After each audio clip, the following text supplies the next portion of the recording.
Hey everybody, Jason Burmis here, and I finally got around to watching the Joker movie yesterday that has had a huge amount of hype surrounding it, and because of this, obviously I thought that I would give it a review and talk about it.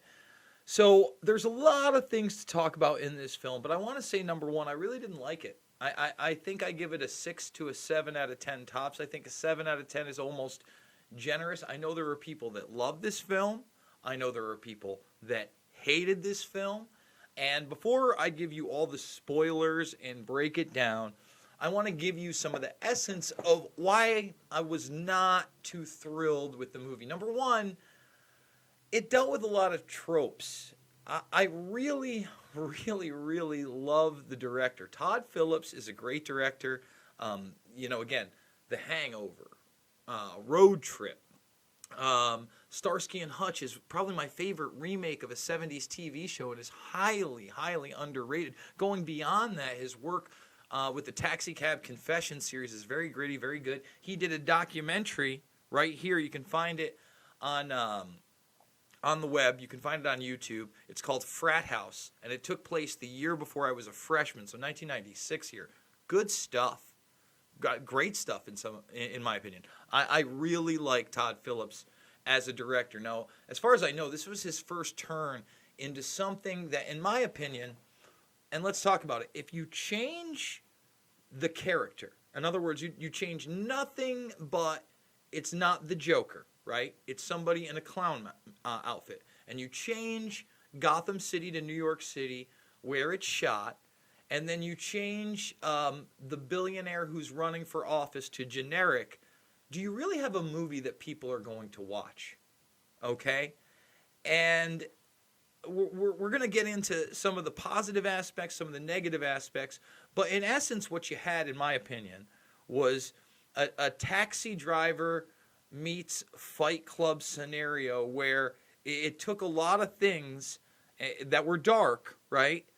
And tried to glorify almost a mentally ill murderer. Okay? Now, I want to, and by the way, the media that this got, the attention that this got, how much money this is making, Joaquin Phoenix's performance. By the way, great acting. The scenes looked incredible. The direction wasn't bad. I just feel, and I'll go over why when I tell you the spoilers are coming, why it was contrived. But first, I want to point out a movie that everybody who has Amazon Prime can watch right now. From last year, you probably didn't hear about. It's almost 2 years old now. You Were Never Really Here. And it's Joaquin Phoenix. And in my opinion, this film is far superior to what you're seeing in The Joker. And it's far darker also, if you can believe that.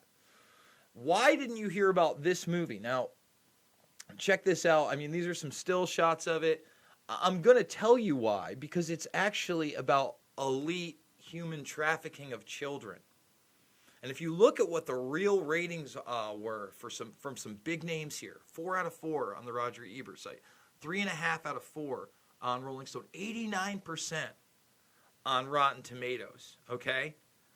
And this movie is super dark, and it's borrowed upon, in my opinion, in one of the scenes, which we'll get to.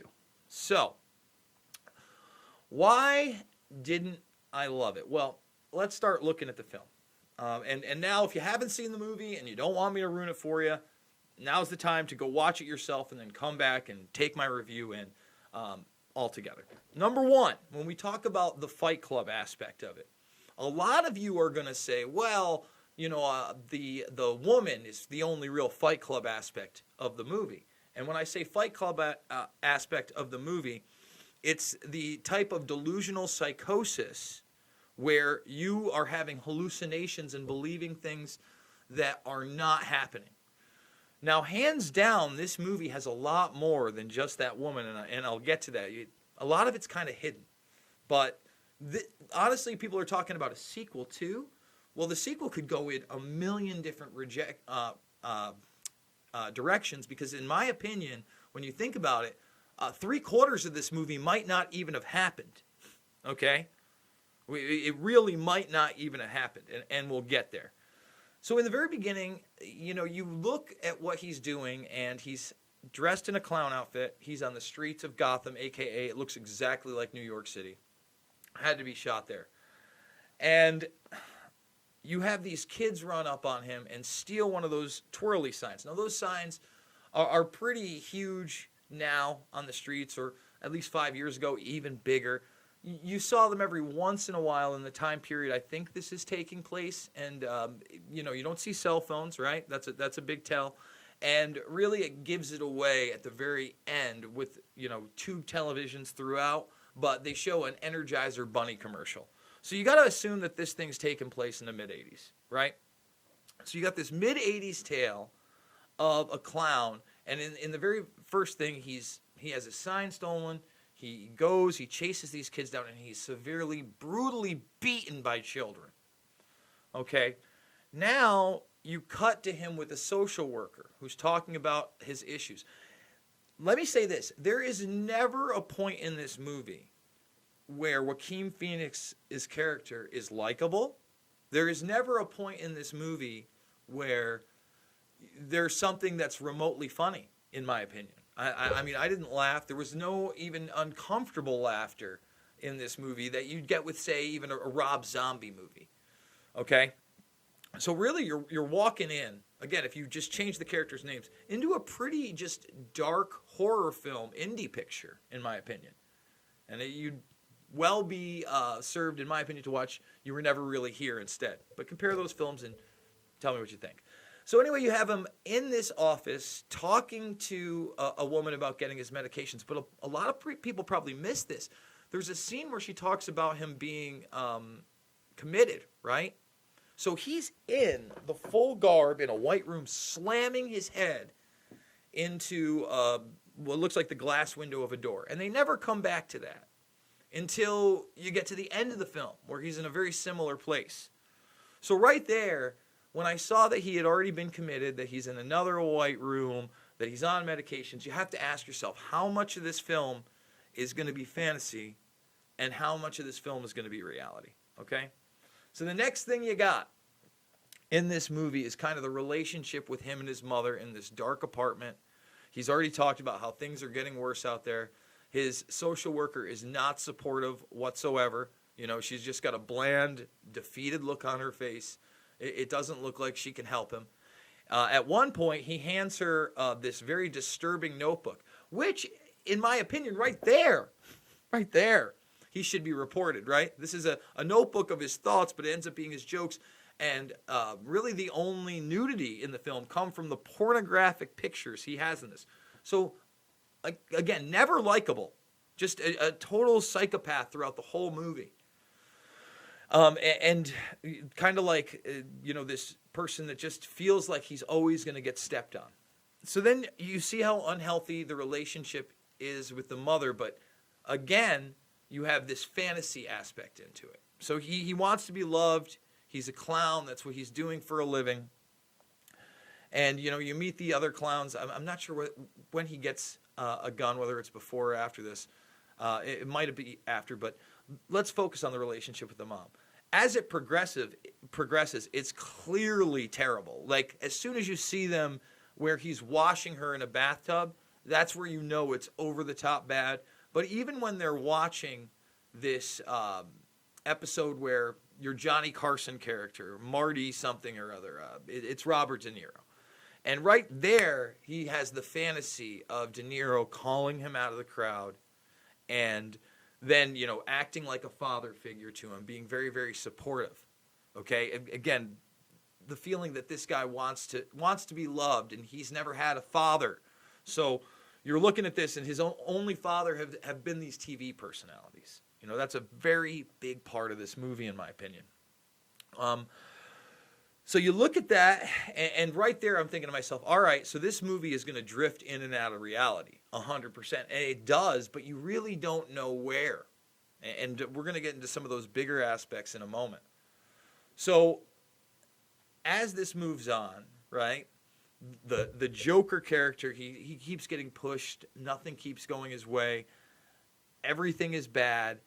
And when you look at the moment where he actually gets the gun and how nobody likes him he's working with, how his boss doesn't believe that he was beaten up and he needs to get this signed. That's when he really starts to lose it, right? And then he meets a social worker again, and they're going to cut his meds, and it's all over. It's totally defeated.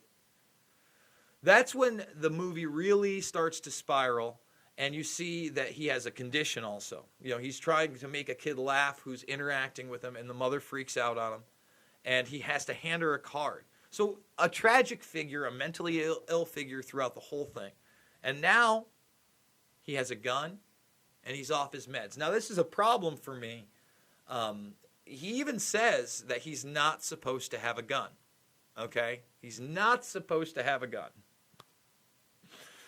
Oh, so in the 80s, it's hard for me. I wonder what medications he would be on. I mean, Prozac's around them, other psychotropics. He's obviously always been delusional. Okay, you're seeing the delusional fantasies going on in respect to this TV show. And now when you meet his neighbor, this pretty black single mother with a child, in an elevator, right? They have a very terrible interaction and just cringeworthy, awkward, just awful, just not good at all. They have this interaction, and right there I'm like, I wasn't even sure if the girl was real then. And she does end up being real, but there's a twist to it. So, creepily, he stalks her. he stalks this woman.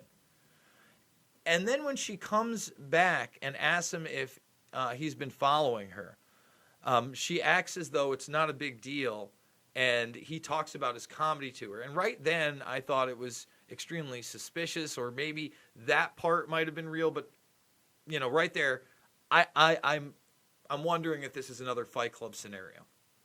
So, as this goes on, the mother keeps having an obsession with Bruce Wayne, who is the billionaire in this, who's going to run for office, who some people don't want to run for office. He's being promoted in the media. And she wants to write him letters. She worked for him years ago. That's kind of known. And she gives this letter. He reads it. It alleges that she and he had an affair, and that Wayne is his father, and he doesn't know any different, right? And whether or not this is true, this is kind of like one of the is it, isn't it? This is the big suspense in the film. But again, you have to wonder how much of this is really going on, and what really leads to it being more suspenseful of whether it actually happened again, real or not, is the fact that when he goes to confront Wayne and he meets Bruce, and one of the guys there tells him that his mother was insane and that he's adopted, he doesn't have the chance to go back and actually talk to his mother because she's had some kind of a heart attack. So now it's, is he, isn't he, is he, isn't he? But once you finally get the documentation, you realize that this woman, although she was attractive, I guess they could spin it any way they wanted in a sequel. Maybe, the twist would be he actually did have the affair and drove her and crazy and had all these paperworks made. But it doesn't make sense because he ends up being, in these things, pictures of him abused as a kid, all these things. And instead of ever confronting her, he has the breakdown, right? He's on a subway.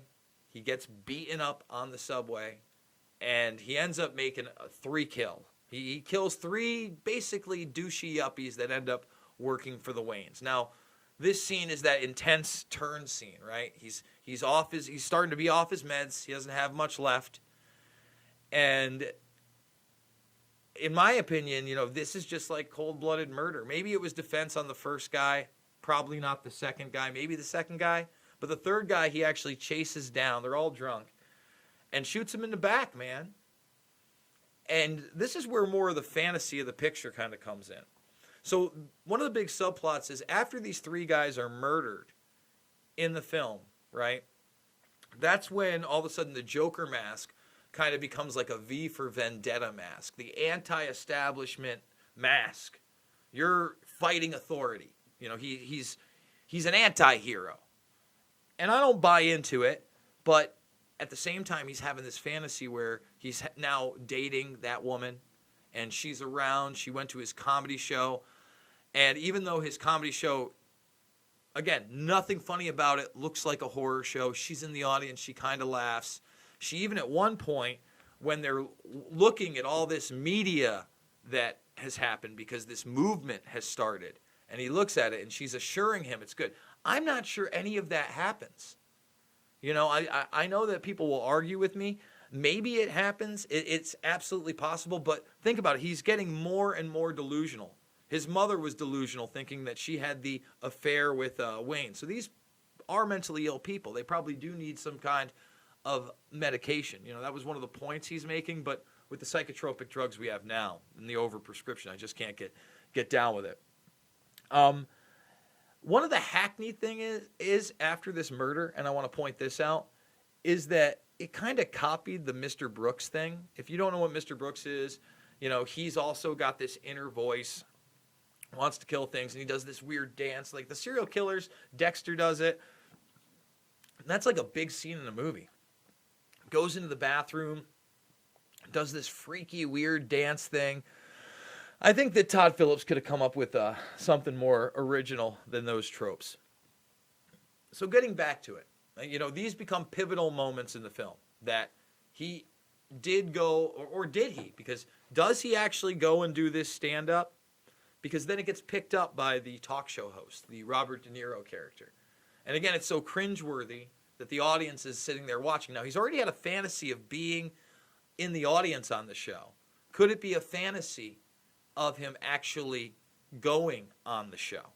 And he gets a call, and now he's getting ready to go on this show. And now he's been reinforced, right?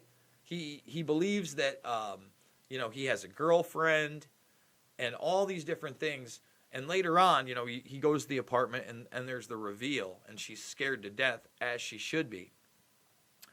And that's when, you know, he murders the guy that gives him the gun in front of the only person that's ever been nice to him, right? And that's a tense scene, right? I'd say that's directed well, but again, this is a horror movie in my opinion. It's a brutal murder, and he does it with scissors. Again, maybe taken from the ending of Mr. Brooks. Just saying, the scissors murder and that. Not that it hasn't been done. Oh, so what do we finally culminate in? We finally culminate in this scene where he's on television. You know, he doesn't want to be a part of anything. You just have this uncomfortably mentally ill person who then murders the host in front of everybody, or does he? Because on the streets there are riots of these clowns. Again, now it's escalated even further. Everything's escalating. The protest is escalating all around the same time. And by the end of it, you don't know how, because he's standing in front of this group of clowns, right, as their leader, this protest movement that he's got. He's actually in a mentally insane asylum. And they imply that he murders a new social worker at the end and then possibly escapes. I don't know how much of it's real, guys. And maybe that's the trick of the film. I guess there's a lot to talk about. And at least in that respect, it was interesting. What do you guys think? What did you think of the film? Because for me, I felt that it could have been better.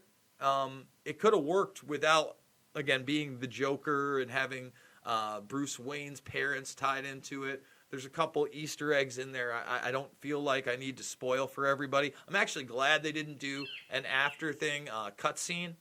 But, again, what do you guys think? Let me know in the comments section. Hopefully you like this video. You know, I tried to make it relevant. The film certainly didn't warrant any kind of threats for mass shootings. That's not what this... I mean, the mass shooting, I mean, give me a break. Just nonsense. So I'm a documentary filmmaker as well. Loose Change, Final Cut, Fabled Enemies, Invisible Empire, A New World Order Defined, Shade the Motion Picture, all available for free here. Please check them out. I have a GoFundMe. That's how I'm doing this, guys. So $5, $10, $15, it means the world to me. And make sure that you are subscribed, thumbs up, and share it. Join the Burmis Brigade. If you can't, just star it. If you don't want to ring that bell, that's fine. But I think there's a lively discussion worth noting. Live here. I don't know. You tell me. Probably going to do a walk and talk with Karma next. I love you guys, and I will see you on the flip side.